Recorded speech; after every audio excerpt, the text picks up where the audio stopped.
give it to them. 3 tips for telling your story as a community leader.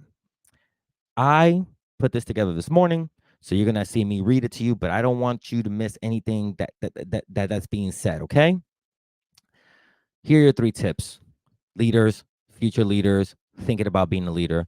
Let's start with number 3. Listen first, speak second. Did you hear that? Did you hear? Let me say it again. Listen first, speak second. Before crafting your message, make sure you've really listened to your community's concern. Build trust by showing you understand their stories. As excuse me, ask open-ended questions and reflect back what you've heard to create a shared narrative. That is so important.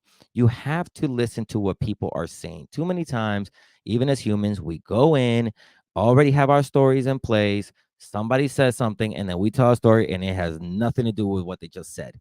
Don't do that. Open ended questions, find out about them, listen, and then speak. That is very important in life, but also as a community leader, because people want to be heard and they want to know that you are genuinely able to take in what they're telling you. Their stories matter to them, and their story should also matter to you. I think that's a good one. I think that's a good one.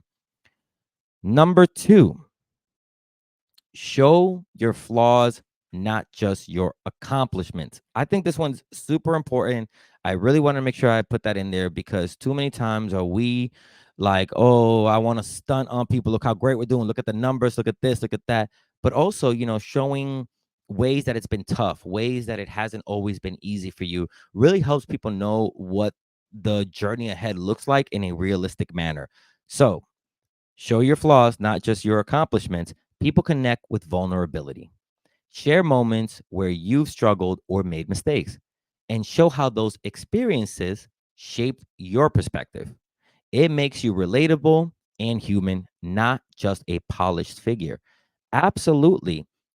Look, I tell you right now, one of my flaws is I didn't, memorize all this stuff. You know what I mean? But if you had just seen me do a video where everything was perfect and I was talking into, a teleprompter, you'd be like, man, this guy's amazing. I can never be like that. But if I told you, no, listen, along the way, I made a lot of mistakes, but I have become a better leader. I've done this, I've done that through the mistakes that I've made. People get inspired by that. So show your flaws, not just your accomplishments.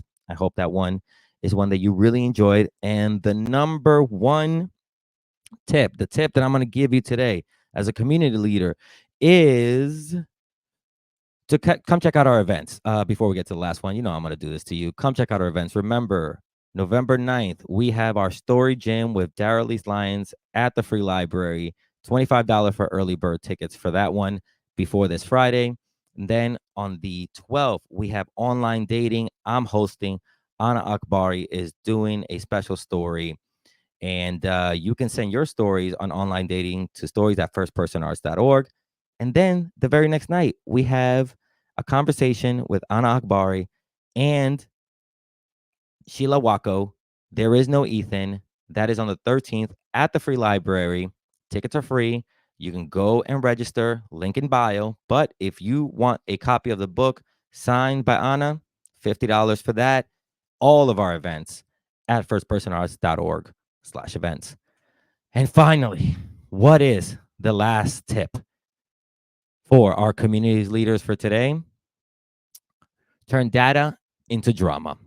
Facts and figures are necessary, but they don't move hearts. Paint a picture with those stats by anchoring them in a personal story. Make the numbers tangible by showing how they impact real people in your constituency. English is not my first language, so I crushed it for 90%. See, these are my flaws, not my accomplishment. For your followers, all right, for your peoples, okay. Turn the data into drama. This is actually a very good. It's actually something I even read in a book. That's where I got it from.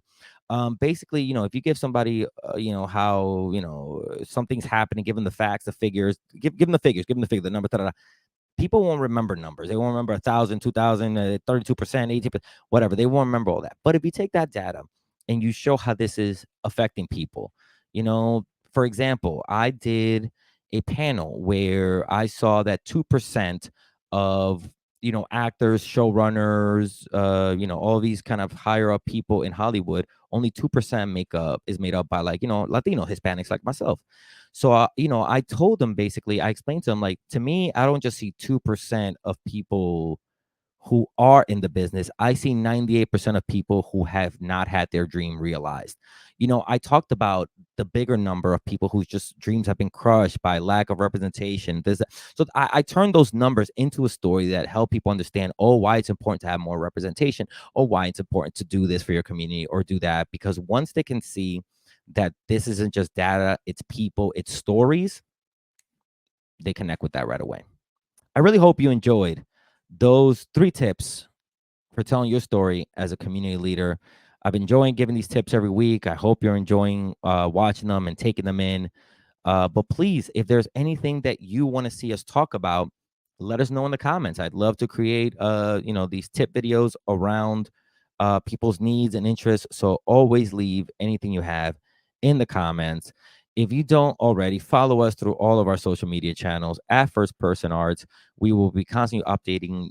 We'll be constantly updating you on all the shows we have coming up, all the events, how you can participate, how you can volunteer, how you can, even work here.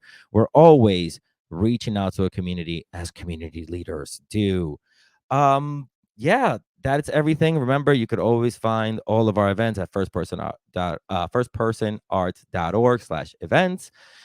And if you have a story, send us the stories at firstpersonarts.org for online dating or anything else you have. I really appreciate you. Thank you for watching every Wednesday that we're here. A lot more exciting things coming up, and we cannot wait to share that with you. Have a good rest of your day. See you next week. Adios.